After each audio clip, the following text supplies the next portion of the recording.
All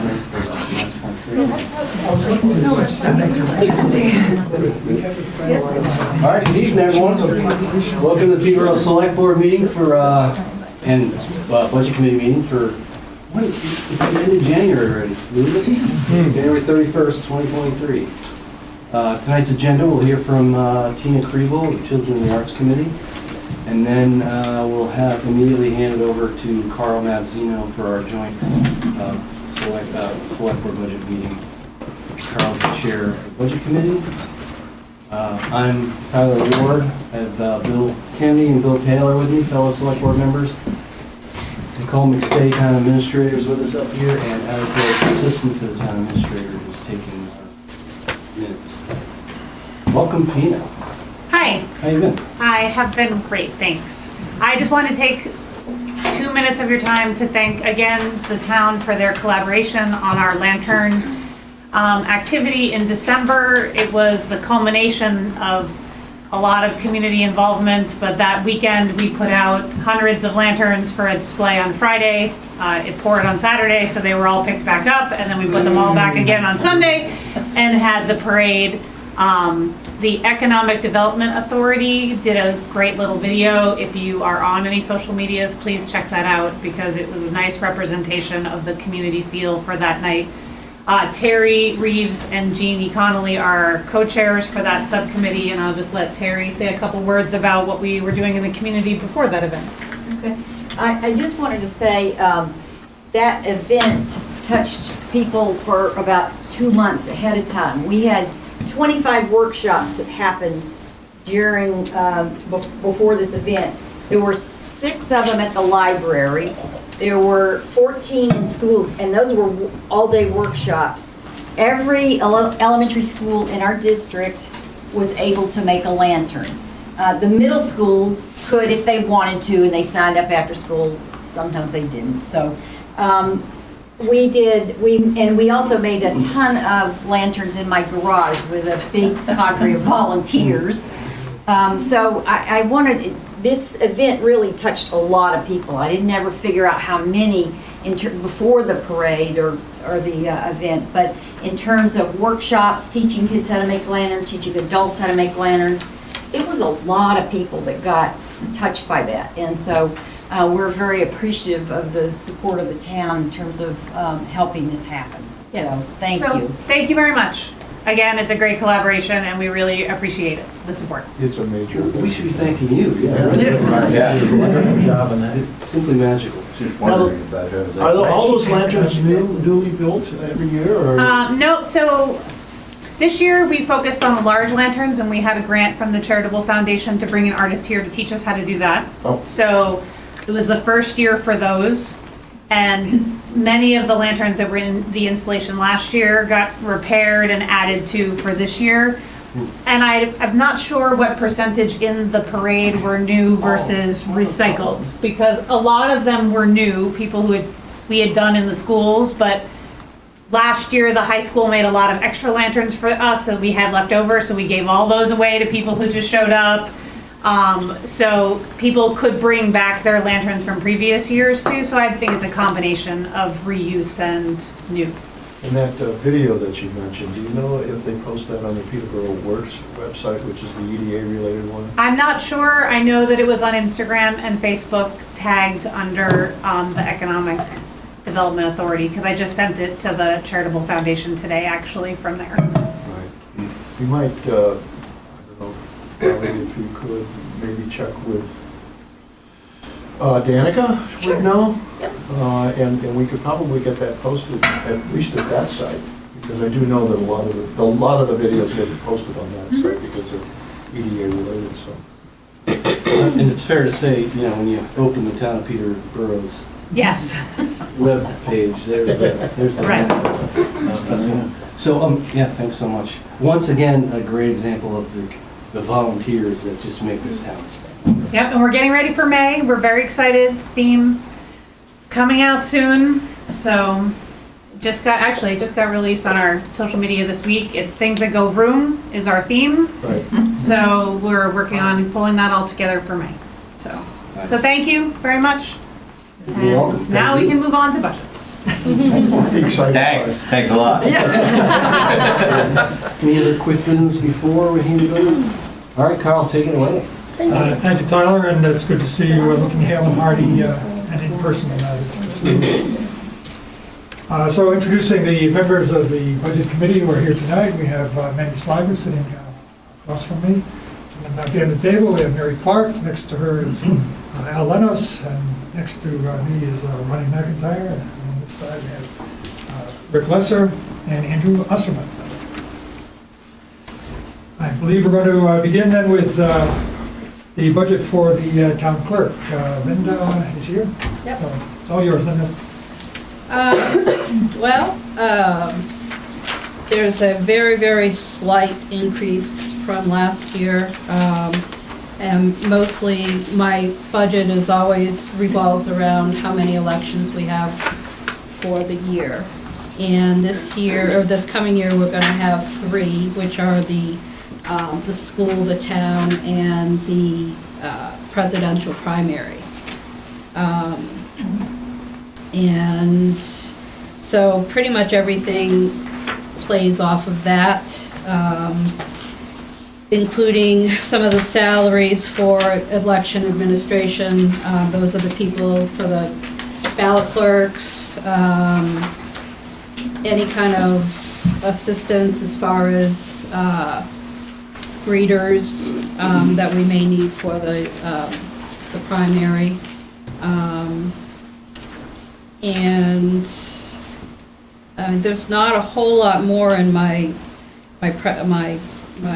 budget presentation to go over because there's not a whole lot of increase in anything. Yep. Hi, Linda, just out of curiosity, could you talk a little bit about what is covered under town clerk operations services, the line for $10,000? Just Yes, that's record preservation, and we try to do that every year as long as there's money, budgeted for it. We've had years where we haven't done anything, and then it starts to pile up, and you have a lot of records that need to be preserved. So we do try to put that in every year, as long as the budget, the overall town budget allows for it. thank you. Yes, Mary? I guess a follow-up to Ronnie's question, Linda, if I might, can you talk about the process briefly for how those records are preserved, what's involved? Well, we currently use a company called CoFile, and they come and they pick up whatever records that we give them. A lot of times, we've been trying to play catch-up with finance because they had a lot of stuff that hadn't been done in quite a while, so we try to take care of those. Selectmen's minutes, anything having to do with town meeting, and those are all brought over there, and then we get back the preserved records along with records on a CD, or I don't know if they use a CD anymore, if they're using a flash drive, probably, I'm guessing. But it's how we preserve our paper records. Yep. This is a similar question about town service, computer services. They're in 2 places. Are there any overlap, or are they completely a separate They're separate. cost? Computer services in election administration has to do with the processing of the cards that are used for the AccuVote machine, and those have to be processed every election so that they're ready to go. They put the ballots on there, and any questions like on town elections, what do you want to call those? Yeah. I don't know, everything that's on the ballot gets put onto the cards. So that has to be done every election, and there is a cost for it. So that's what the election administration shows, And then on town clerk operations, that is the clerk works that we use to do everything and pretty much anything that we do in my office. Registrations, dog licenses, point of sale, including vital records, and anything else that we collect money for. And so that's that system. Okay, thank you. Couple questions. I noticed that a number of line items in your revenue lines here have actually gone down. There's a few others, although overall you're expecting increased revenues for fiscal year '24. Have fees changed? Well, is that true? It's, for lack of a better term, it's sort of a crapshoot. You know, I mean, we don't know what people are going to be registering. We do know that vehicles are costing a lot more money, so the cost for them to register those vehicles are somewhat higher, but if they can't get the cars, then, you know, we have no idea what we're really going to get. Have fees changed at all? Nope. No kidding. Everything's the same as it always has been. It's based on months and millage. And the millages right now for registering vehicles is a brand-new vehicle, 2023, would be $18 per thousand on the town side. And then for each year, it drops by $3 per thousand until you reach the magic low number of $3 per thousand, and that's what you would register your vehicle at until you decide to get rid of it. And just as an add-on, all revenues are readjusted and reflected for September 1st to the DRA. That's done through my office, working with all department heads and looking at how much has been received from July to that moment in time and what we anticipate getting to cover revenues for that fiscal year. So we don't have a lot of data that comes in between July 1 and September 1st, but it gives us a much better idea than this moment in time, for sure. And revenues at that moment in time are increased, provided to the DRA in order to set tax rate. That's right. Any other questions? Seeing no more, thank you. You seem to have satisfied us pretty easily. Well, it is what it is. Thank you. Well, let's move on to the library. We have No, I'm going to stay in. Use the fancy clicker. Use the fancy clicker.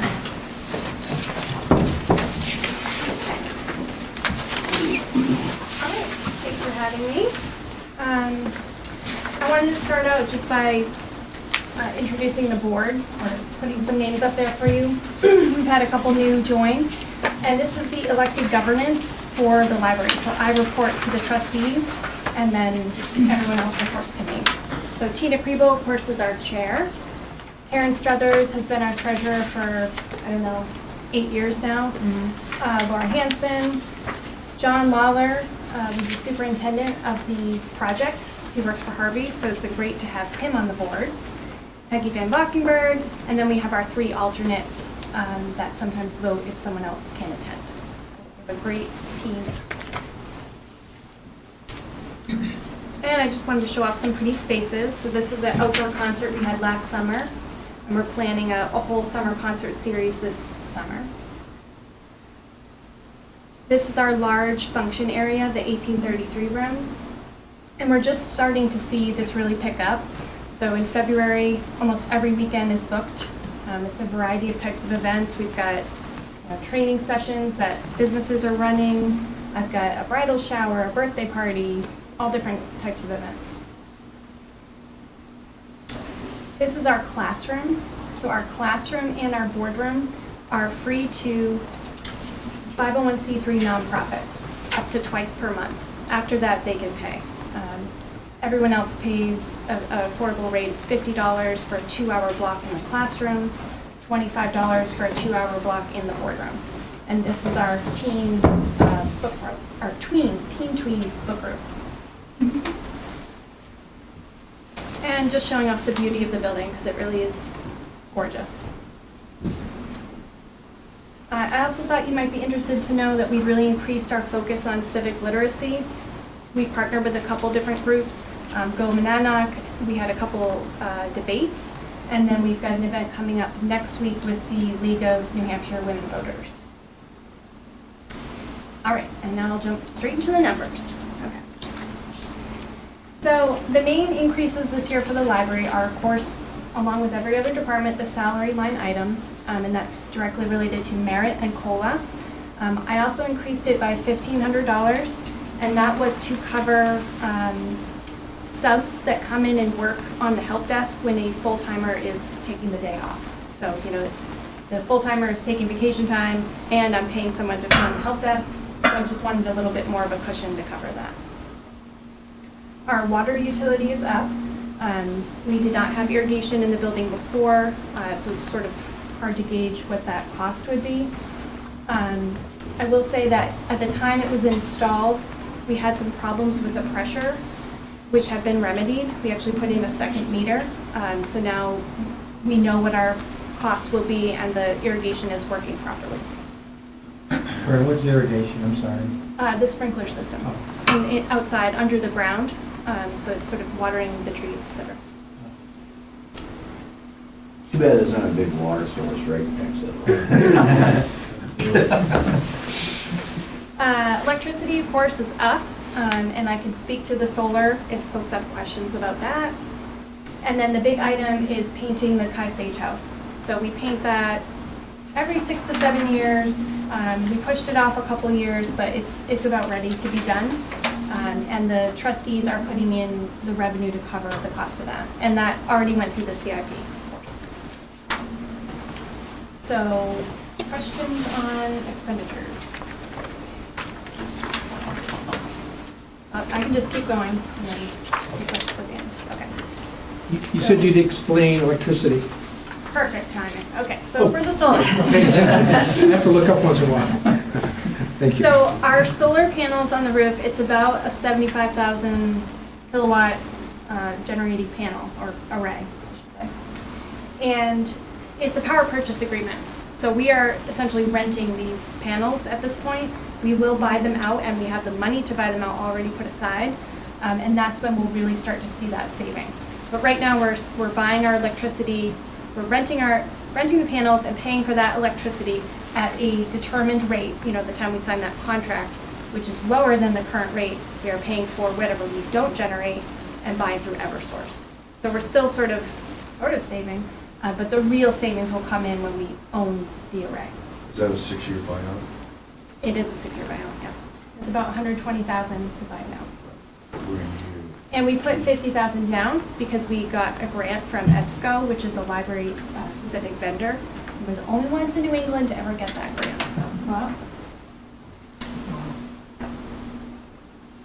Okay. And then just a little more information on the biomass. I was sort of interested in what's the savings here. So I went back and looked at some of our old bills. And let's see, how do I do this? So in our last full year before renovation, so not with any COVID time or the time of the move, but just a pure, 12-month year, we burned 3,842 gallons, and so that was the cost. And then I just used today's rates. So it would have cost us $19,210. However, now that we are on wood chips, we only spent in that $8,277 that's September to July, that first time period we were open. And then we are still benefiting from rec sales, and so it was even less than that. The wood chips also, most of you may not understand this, or I certainly don't, but there's this thing called adsorption. It's with a D, so it's an adsorption chiller. And that provides our cooling as well, and it runs off the biomass. So our entire HVAC system is running off the wood chips, which is really cool. On the revenue side, our operating revenues are growing. They're up. We do have some aggressive goals for revenue for our rental space. I just made a deposit, so far, year to date, for fiscal year, we've taken in about $7,000 in, let me make sure I got it. Yeah, $7,000 from renting the library spaces out. So we're hoping to continue to see that grow at a sustainable rate for the library staff to manage that, and for the building to still primarily, focus on being a public library. The trustees, again, are covering the Kaisage exterior painting. And then I wanted to know, over the last couple of years that the library's been in transition from the construction, the move back, the first year of operation, a lot of unknowns.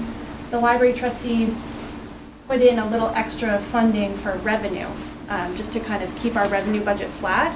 And this is the first year that they're not doing that anymore. They're, other than paying for the Kaisage painting, this is pure operating funds. There's no, extra kick-in. Question about the rentals. Are there different rates for different kinds of functions in the same space? Can you give us a little feeling for that? And Sure. is there an opportunity to make more on some? So we've discussed that a couple times. The trustees have looked at the rental policy and sort of freshened it after we kind of figured things out. And what we've come up with is the downstairs rooms are pretty affordable, $25 for the boardroom, $50 for the classroom. The rental upstairs, the large function room, is $50 an hour if the library is open. So if we're already there, $50 an hour. But if the staff needs to come in special for closed Sunday, a holiday, then the rate is $100 an hour. And that's competitive with other areas, other similar sized rooms in Peterborough, I should say. As far as a rate for example, a wedding, we haven't had a real wedding yet. We've had some interest, so we'll see. I think it really. Part of what we say in all of our materials is, we'll work with you and discuss what might work. Because if it's a wedding and they're really trying to keep it affordable and they're going to do their own setup and clean up and, keep it small, we don't want to, gouge them. But if they're going to come in and want the sky and the stars, then of course, I'm not afraid to say, well, listen, there's a $50 setup fee and we need to charge a little extra for that. So when you say that the trustees are covering the Kaisage exterior painting, what does that mean? Do you have trustee funds? Okay. So they're not taxpayer based? Correct. It's coming from the contingency, unspent contingency from the library project. Okay. And how long will that last? My next slide. How many paintings? You're right there. So, I thought you might be curious about the other funds that the library has. So here's all the details. So we've got trust funds that are managed by the town trustees. We don't have any control over those. The town trustees send the income to the library quarterly, and that's part of our budgeted operating revenue. The next bucket is the trusts that are held by the library trustees. We've got about 10 of those. This was much higher. About $820,000 was spent for the library project. That went to all the architectural fees, a lot of the things that needed to be done before we went to town meeting. So what's left is $267,000 and change. And the board's goal is to grow that, back to a bigger amount. And so they don't intend to budget from that bucket anytime soon. They've also taken the step to create a new fund. It's called the Peterborough Endowment Fund. We have a couple donors that have been contributing annually to that, and we just received a $25,000 donation that the board will be accepting at their next meeting.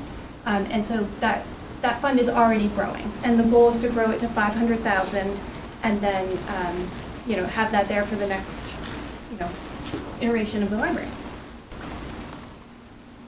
Then we have the 1833 fund. That is very specifically the money that 1833 had left over when the project was complete, and they gave that to the library trustees to manage. It does have very clear documents around how it can be spent, and it's intended for improvements to the campus. So that would be the, high sage money and things like that, or the solar panels, or anything specific to the campus. It also will include the improvements to the front portico lawn. You might have noticed that's not complete yet. That will be fully landscaped this spring. Then we have the trustee savings account. That is very high right now because some of those trust funds that I mentioned that were used for the library project, we didn't use all of them, and so they've sort of kept that there as the project really wrapped up and we understood if we might need any more money for something else. But probably soon the board will move those funds back into invested trust funds. And then lastly, we have the trustee bank account, and that's simply where I deposit all of our operating revenue. So you can see right now we have $19,397, but we still owe $30,000. So we have, it's January, we still have 6 months to take in revenue and then make sure we hit those goals. Is the 1833 Society still operating? I'll let Tina answer that one. Yes. Thank you, Gina. We just filed paperwork to change our mission to be a little more general support of the Peterborough Library, and then we're evaluating next steps at that point. But you're not juggling any money at this point? No. So the money from the project was distributed between the town and the trustees based on the percent of funding that was controlled by the town and the trustees. I think we did that here in the spring. Or something. Yeah. And then, Yeah, it was. and so there's some operating funds, but most of the funds from that project were allocated because the State Charitable Trust Division requires that any money fundraised with a specific set of donor intent needs to be utilized for that, which is why we have the restrictions on that fund. And then the money that was given to the town was used to make one of the bond payments this year.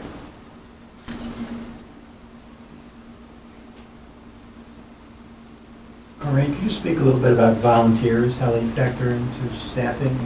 I'm not even sure what the volunteer picture is, but can you kind of elaborate? Let me see if I can count. I've got, we have 2 student volunteers right now, or one's an intern, so we do pay her a little bit. Then we have another adult volunteer, or let's see, I think I have 6 adult volunteers. So the deal with volunteers is that they cannot do something that the library staff has in their job description, right? They need to do things that are really outside of our regular duties. They also cannot be around any confidential information. That's the heart of the library's, ethos, is that any book, even the programs you attend, whatever you do in the library is confidential. So we want to make sure that that stays with the staff. So library volunteers can do things like shelving, cleaning, and unglamorous activities like that. Helping set up for programs. So they can't fill in for subs, or they can't be subs, is what you're saying, Right, right? because then they'd be accessing our database and that information.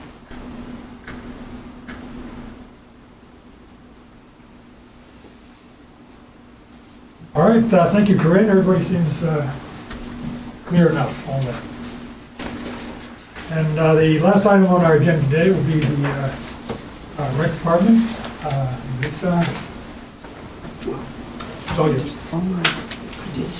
Okay. Point it back this way, Lisa. Oh, that way, okay. I can talk to you about that. Okay. Basically, an overview for the rec budget and how I'll present it is, first we'll deal with the general fund and the summary with the expenses and revenues, and then we'll tackle the revolving fund expenses and revenues. And that's basically the format that we'll follow here. Sorry, how do I go backwards? That way.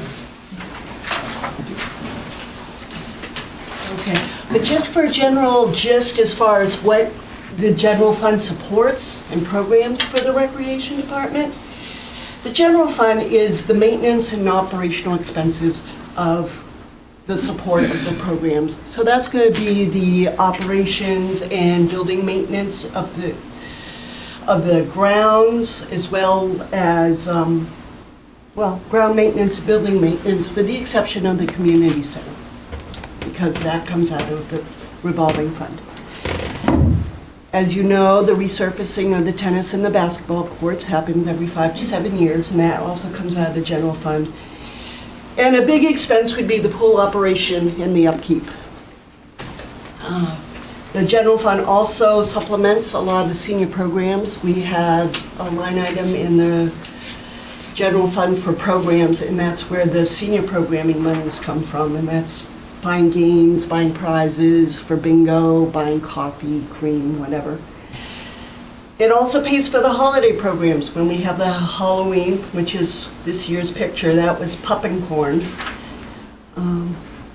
our trunk or treat, as well as our Easter egg hunts. It pays for our Cunningham Pond stickers, the fishing derby, which we drop a lot of money in and fish, and the adult lap swim, as well as open swim. But the adult lap swim is something that a lot of residents really enjoy, and we need to keep that going, so I consider that a program. All these in the white, I'll be breaking those down in further slides, but basically our general fund expense budget is up 4.24%. The income projections are up 24.3%, so below is our proposed FY24. The budget is 627,534 in expenses and 43,600 in revenue. And then I'll go through each one of these. Okay, you will find through the whole budget, both in revolving and general, that postage has been decreased. And that's because we're doing most of our advertising electronically, and we used to do it via paper. So you'll see that throughout the whole budget.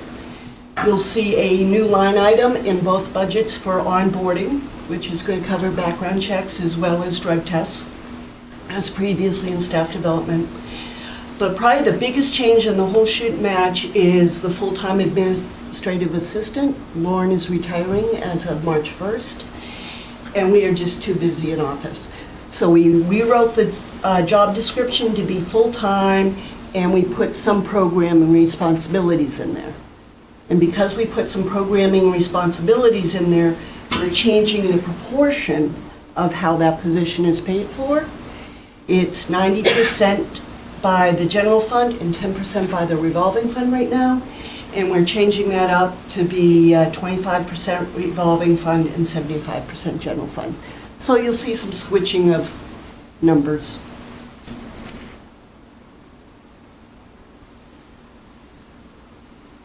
Recreation operation, again, this is overall decrease. A lot of it is due to the split. Again, 25% is going down to the revolving fund, and the printing and postage has decreased. So this one's pretty straightforward.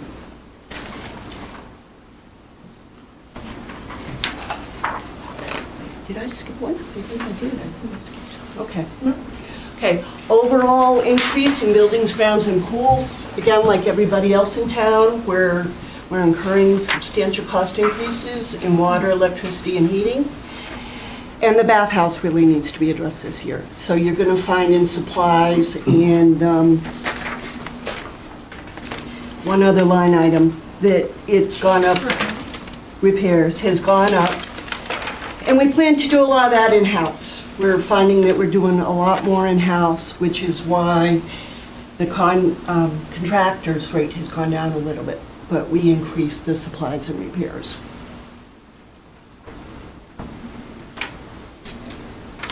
Vehicle equipment and maintenance. We're dealing with older vehicles, so we have higher expenses, but we haven't quite reached the point where we need to replace those vehicles yet, so we needed to increase this budget. I kept the gas budget in this line item in vehicles and maintenance because we're really hoping to have Summer Teen Challenge this year. We haven't for the past 2 years, but we need that gas budget intact if we run the program.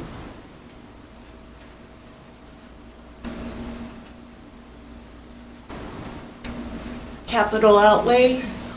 Monies were approved to resurface the basketball and tennis courts last year, but the cost fell significantly, the actual cost fell significantly short of what was appropriated. So I'm coming back to you folks. Hopefully we can resurface the tennis courts for $30,150. That's a hard number. I got that from the contractor. And what we did do this past fall is we put some extra work into the basketball court that needed it, just to level it off some, instead just resurface. How much did you actually save of what you would? We spent 10.5, and I believe we appropriated 28, so 18, more or less. Okay, aquatic programs. There's an overall decrease in this budget. We have adjusted for pay raises, but we're not going to have lifeguards at Cunningham Pond this year. So we could decrease our payroll a little bit there. So the offset is $5,500. Lisa? Yes. Will the lack of lifeguards affect the sales of the stickers? Will people not want to go, or will it affect their? I did not find that. I did not find that.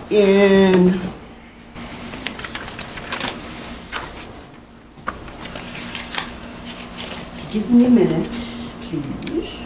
We sold 107 stickers in 2022. We didn't have lifeguards.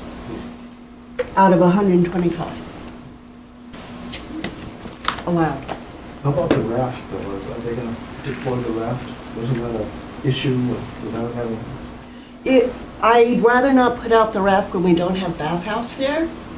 Bathhouse can't save anybody, but at least we have eyes down there. So yes, it worked out. Okay.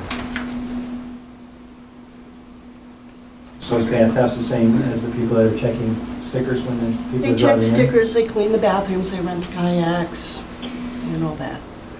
How do you handle emergency services without lifeguards?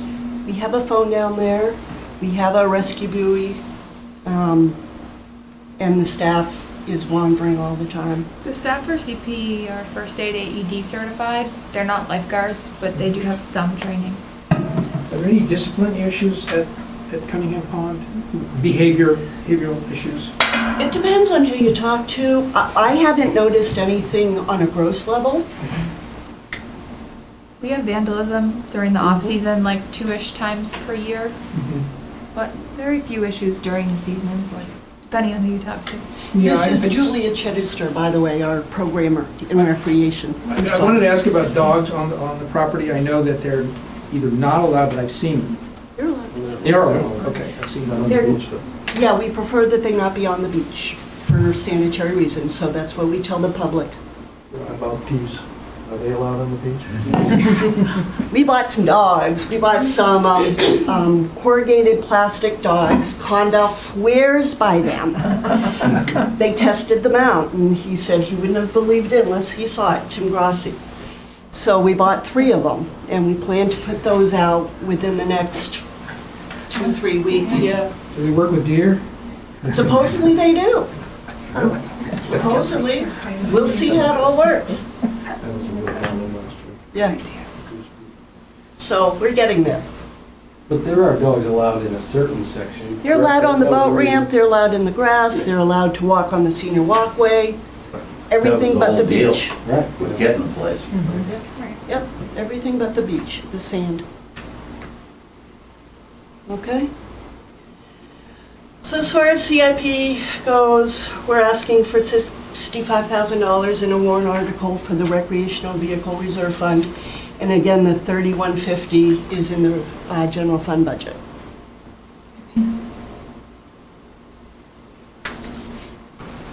I'm sorry, Lisa? Yes? I'm sorry, the previous slide, can you talk about the timeline and the type of vehicle that you're needing to replace with those funds?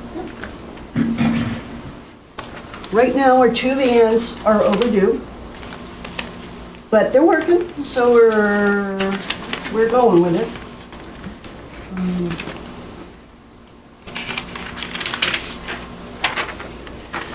Okay, so our rec vans are 2011 and 2013, so they're both overdue. The heavy-duty truck is 2011, and so that's going to be due in FY '25. The zero-turn mower is due to be replaced in FY '25 also, as well as the tractor.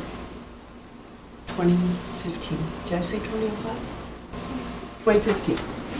And then our gator is scheduled to be replaced in 2028. So we have several vehicles on the docket. Do you have a fixed amount you would like to put into this fund every year?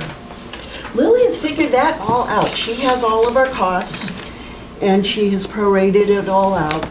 And I do not have that. It's right at the bottom of that sheet. It's right at the bottom of that sheet. Okay. So $65,000 a year for up to FY '25, and then down to $35,000 a year for FY '26, 35 in '27, and 35 in '28 to cover the cost of the vehicles. I seem to remember during the CIP presentation that there was consideration of a reserve fund for things like the resurfacing of the tennis court. Is that still envisioned? I believe the, Nicole? Yeah, we'll have to, I'm gonna write a warrant article for the selectmen to consider to establish that fund. We'll be seeing that next week, So is that in addition to what's being proposed here? in addition to what's being proposed here. These are existing funds, I believe. But that No, warrant article is expected to not be, funding requests aren't being asked, but the creation of the fund so that next year's CIP can recommend an amount to be placed in it, which is why we budgeted for the court resurfacing in the general fund recreation budget. Thank you. Presumably you reviewed our fee schedules. Have you made any changes to fees at all this year? I have. We have increased the Cunningham Pond non-resident pass to $155, and we would like to restructure the non-resident fee passes. We're allotted 125 stickers, and what we would like to do is allocate 100 stickers at the $155 cost, and the remaining 25 stickers to a daily rate of $20 a sticker, so people can get a day pass if they want. That'll come across your desk soon. We're aiming for March for that public hearing. We also are reconsidering fees for the About pickleball. Pickleball, I having the crazy group, huge group. I have 150 on the registration list. I restructured their payment schedule and the way they paid their fees a couple of weeks ago. Up to that point, there was no separation between resident and non-resident. And so we made that separation. And I also increased everything to be more compatible with our other adult pickup programs. And there's no chance of scaring people off with the reason. Well, some of them will say we charge too much. And that might scare them off, but I don't think we're charging too much. No.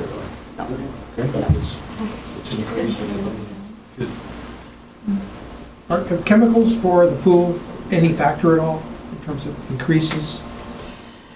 I don't think so. They jacked up pretty well last year. And so in calling some of them, I don't think they'll be up substantially.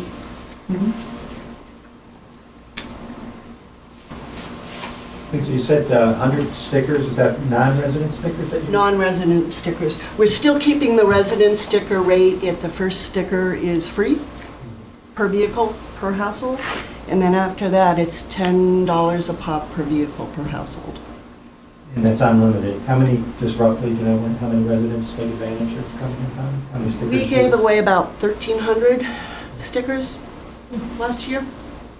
And was there any consideration to maybe some kind of nominal fee, like $5 for the first sticker instead of a free? There was. It's an ongoing discussion. But Might be a decent source of, a little bit more revenue.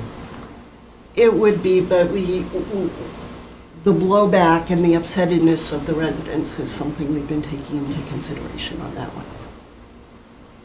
It's a very delicate balance. It is. For $5. But that's a nice. For anything, when people look at the overall budget for the rec department, you say, what the hell am I paying for? Exactly. If I gotta pay extra for this. I've heard it. We You know, hear I'm that a sure lot. there is, but, you know, you can make a strong argument too that you want to charge people for actual use of these services. In other words, a lot of people do not go to Cunningham Pond, Right. and they're helping the general fund to pay or defer some of those costs for the people that are actually taking advantage of it. 0.12% of total town expenditures. So, Yeah, I think the word free. I'm looking at from the revenue, I'm not stickers- interested in expenditures, I'm interested that's my point, is that it won't offset anything. People won't even see it in their tax bill, it's so small, because we have to price out the penny.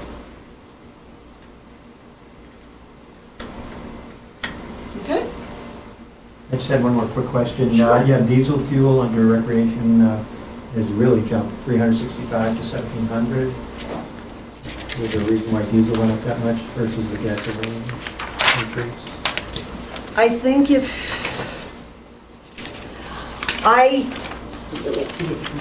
when we sat down, we weren't quite sure why it jumped so high in December. I can tell you. Okay. It's based off of actual 5-year gallons used by that department, multiplied by the federal rate for expected diesel per gallon pricing provided to me by Seth. So you can see that the amount used in FY '22 reflects a $900+ expense. So it's a 5-year average. Thank you.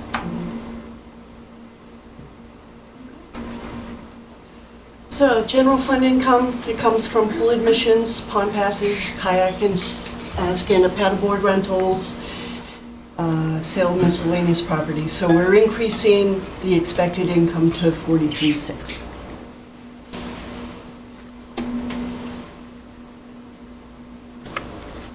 So, that's it for the general fund. You folks have any questions? I just had one more general question about the pond. I know there were some issues last year with E. coli. You had to close the pond down a little bit. As far as testing, are we being a little more rigorous about that going forward, or especially with the geese situation? We did a lot more testing this year, and we think that that was a fluke, because we tested it like real quickly after, for 3 times in a row, and it shouldn't dropped that quick. So yes, we will be testing it regularly. Was it the algae or the E. coli? It was the E. coli. Okay. And we think a goose pooped right there before we took the test in the water. That's how much of a difference there was in the level that they used to measure. Just dropped right down. Yep, no, we were, and there was some concern about milfoil being in there, and I contacted the state, it wasn't milfoil.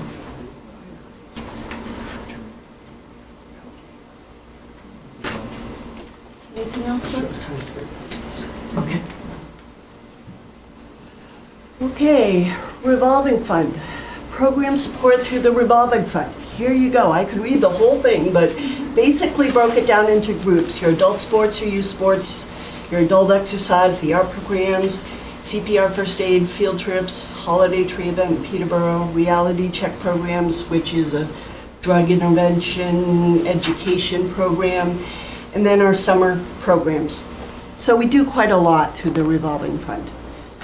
And also not listed here, but is part of the revolving fund, is the revenue that we receive from the community center, because it can't go into the general fund. Okay? So again, just like the general fund, this is the general format. I'll explain these 2 categories.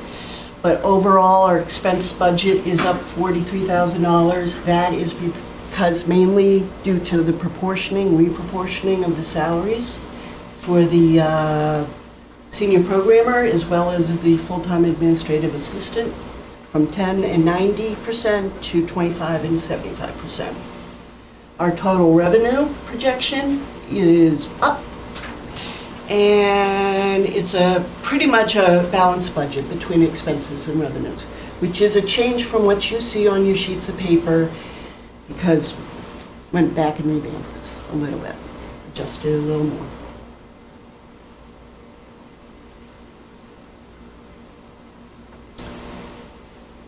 So again, Like I said, it's mainly salary and the redistribution of the administrative assistant and senior program specialist, as well as being full-time. And with the new proposed administrative assistant position, we have to also prorate the cost of benefits. Onboarding, same as in the general fund, it's been a new line item that's been addressed. I think I figured out the prorated cost of benefits as well as the salary change for the administrative assistant. And it's like $39,000, and when you look at $42,000, so that's a difference of $3,500 more or less. That's really all that it increased if you take out the new employee and the reconfiguration salary. Okay, sorry. Oh, you did? Lisa, I have a question. This is not of any significance, but it comes out of pure curiosity.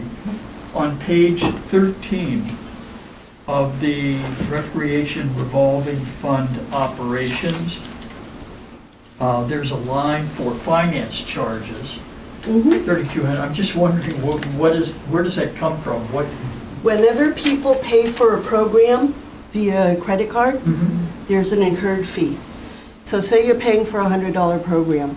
We do not operate like the town clerk does, where they charge $100 for that program, and then you have your finance fee on top of that. What you'll see is, out of that 100, the Peterborough Rec may get $96, and the rest is the finance fee. Got it. Thank you. You're welcome. Is there a reason you don't do the fee? That seems to be standard practice, that you have the extra, the person pays that fee, they check the box acknowledging that. The way our system is set up through MyRec, it's a nightmare. Okay. Are you currently advertising for that admin assistant? Or is As that- of Yes. tomorrow morning. Yeah, it's all drawn up, ready to go. So the revolving fund increase expense-wise is up minimally, $406. A lot of that has to do with the utilities. Again, I did some adjustment on this, and I did drop some of the revolving fund repairs to make the budget balance a little more, but we have some extra money in the revolving fund that we collected this year through revenue that we can offset and have a balanced budget. So, revolving fund revenue comes from program participation fees, scholarship donations, and rentals of the community center. And we've seen a huge uptick in the programming itself as well as attendance, which is the reason for our increase. I was doing Julia was helping me with a program spreadsheet, and basically from January 1 to December 31, 2022, we had 2,594 participants in various programs. So we've been very busy. It's been good.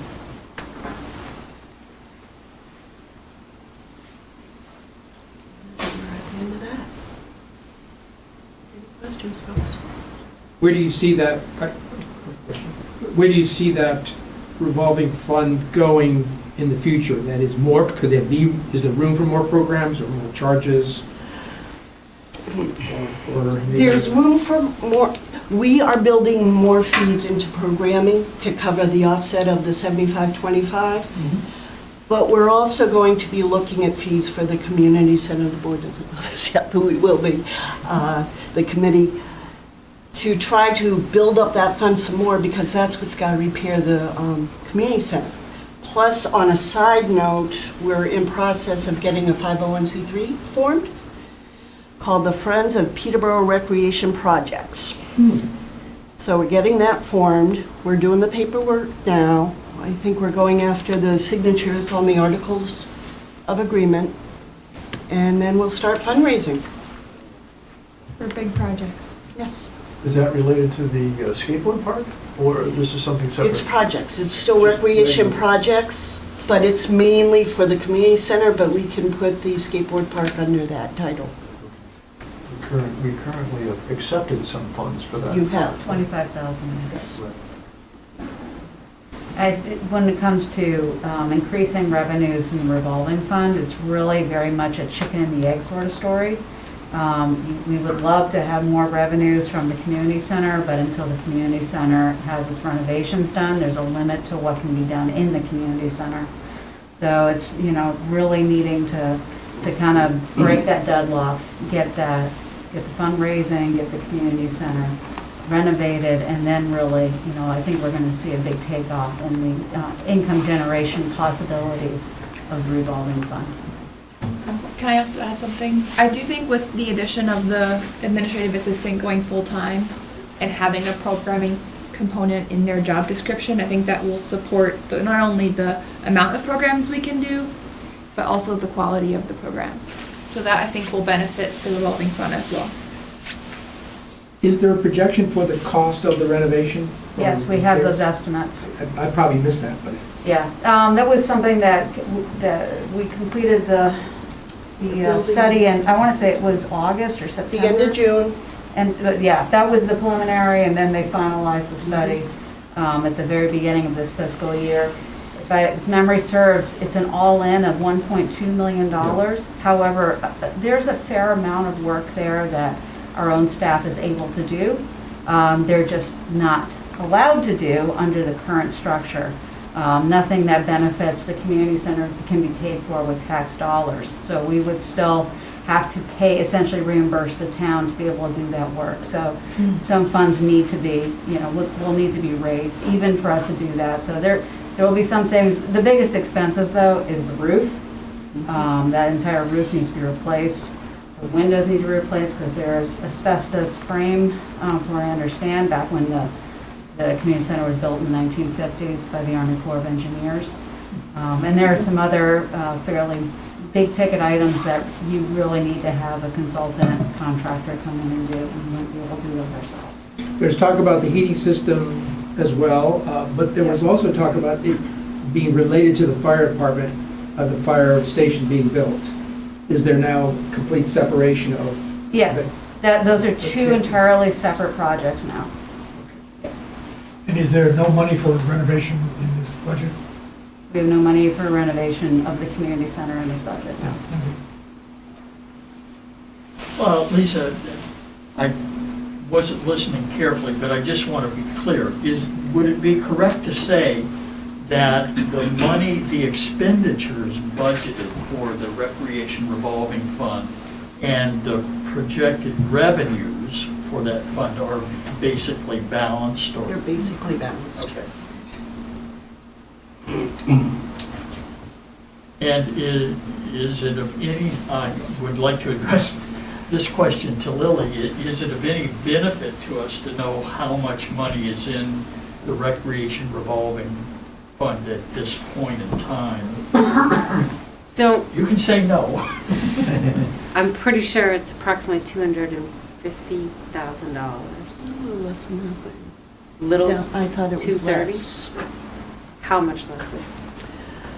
I haven't checked in a while, so I can I'll pull go that by figure right Lily, now. but I thought it was less. I'm happy to pull that figure right now. No, that's all Are right. you sure? That's all right. Thank you.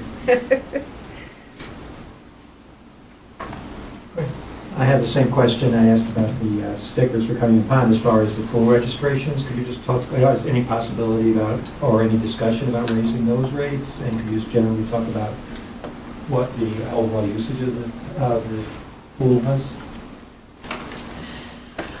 The rates we are proposing to keep the same.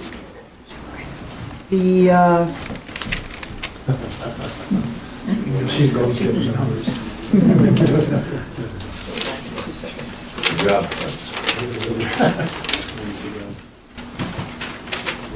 Yeah, they're including exactly.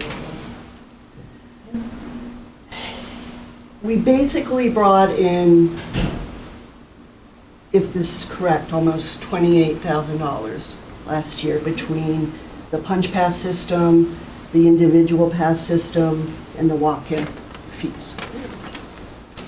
We have to be very careful about going up because a lot of that property, the pool and the tennis courts and the basketball court, is land and water conservation funded. So we have to be very careful about how quickly we go up on charging. It was mentioned by the rec committee that we should drop and negate the resident fees. And I looked into that, and we can't do that. We've got to make up the revenue somewhere, and it's going to cost us more. So I did not put that in. Why does the ownership of the property affect your ability to change the rates? There's some restrictions with the grants that the town received a number of years ago. They're federal funds through the Land and Water Conservation Act, and they restrict the amount that you're able to increase fees at any given time. But you can increase them to a You certain can extent. increase them to a certain extent, yes. I'll just throw that idea out, that maybe we should consider that, not only for the stickers, but here, and you could also maybe put a component, if you have financial hardship, people don't have problems. Which we do. We Right, do. We have scholarship programs for just about everything. Right, We and that's do. fine. I think that might be kind of obligate, paying any increases. And I think it's just important to look at any places, even if it's symbolic, to increase revenues this year, given the overall budget situation. We're still back to this number. Well, just Right, but it's symbolic. Well, no, I mean, because- it's not symbolic, it's trivial. Because it's trivial, we're looking at $800,000 in new spending for new hired positions across the town. And we're gonna charge kids to use a swimming pool? We already charged them. Right. And I think, if there's a modest increase, it'll just, again, I go back to the argument that I for think pool we should use, be for usage. supporting taxpayers as well, but I think the way to do that is to be looking at the out-of-control costs, not chasing elementary school kids for their lunch money. That's all I'll say. I did a stream. And on the revenue side, we have talked in the past about charging Conval to use the tennis courts. Is that still an issue? We have developed a really good relationship with Conval since we've come on, and what we do, we haven't yet, but what we do is we keep track of how they use our facilities and how we use their facilities, and then we meet and figure out who owes who what. It pretty much It's is a wash even. comparable. Because they use our tennis courts, we use their gyms, like it's pretty close. Lily, I think you The have dollar some news for us? figure is $237,910.65. Pretty good intuition there. That was going to Lisa. drive me crazy. Yes, Mary. Lisa, can you talk about how the farmers market is a source of revenue for the community center revolving fund? Sure.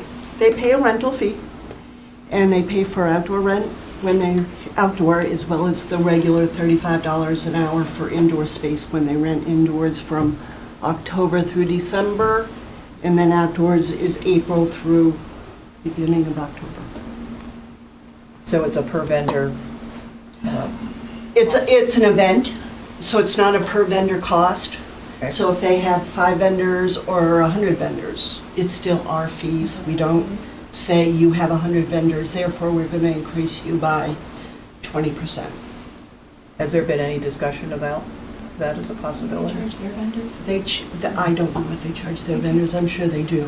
No, we have not talked about that because for the first many years, he was always after me saying we gotta lower our rates, and I said, no, we can't, it is what it is. And it just, since COVID hit and the markets opened and people didn't want to go to the stores, that's when the vendor count started going up. Thank you. I think I heard you say a while ago that the state of the community center has limited its use to a certain extent. Did I hear that right? You probably did, yes. We don't have air conditioning, so in the summer, groups cannot go in. In wintertime, it's a fight with the air conditioning because we have one thermometer.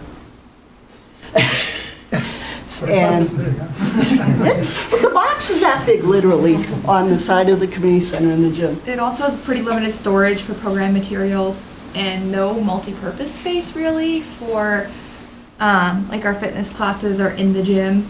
There's not like a room for like a fitness class. There's not a room that we have that's fit for like an art class, for example. Like the painting class we're running now is gonna be in the meeting room because it's carpet in there. So it's like, we don't have any space that's good for just like multi-purpose kids type programs. So do you have a sense then that there would be demand for using it if you had a better facility?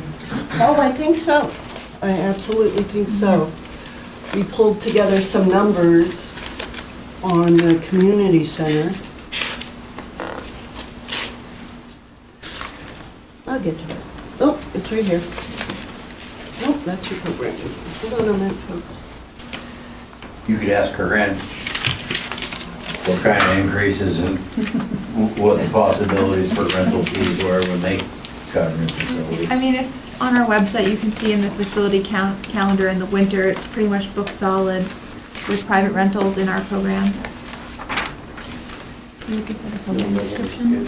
Yes, towards the back of that. I don't believe so. There's no basketball at the library either. No, that's true.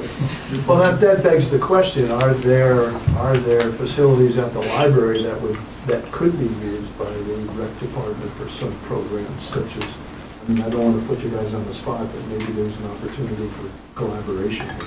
We've had a couple meetings, but we haven't gone very far down that road yet, I think, not because we're opposed, but because the building's so new. Well, it's all carpeted too. Exactly. Not the classroom. If you look, I'll probably read this too fast, so tell me to slow down if you want me to, please.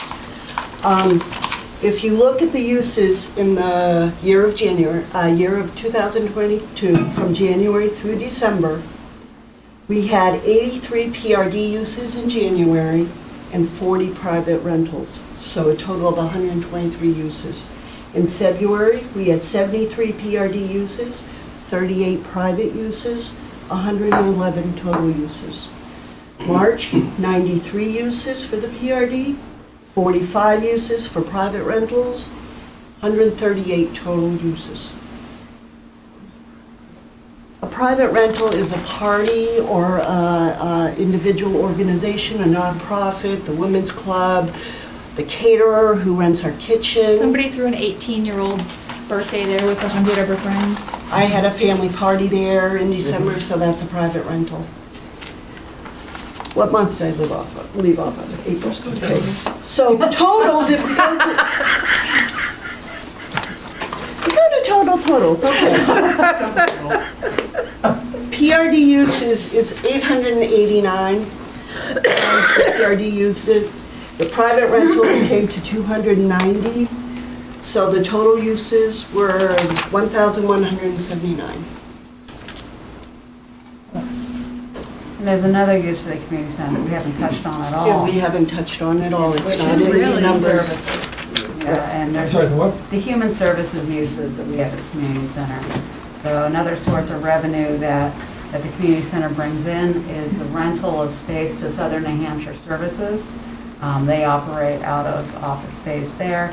They have some very important programs that operate out of that space, particularly the Emergency Rental Assistance Program and the Children's After School Program that they run out of there. And they pay full rent on those spaces.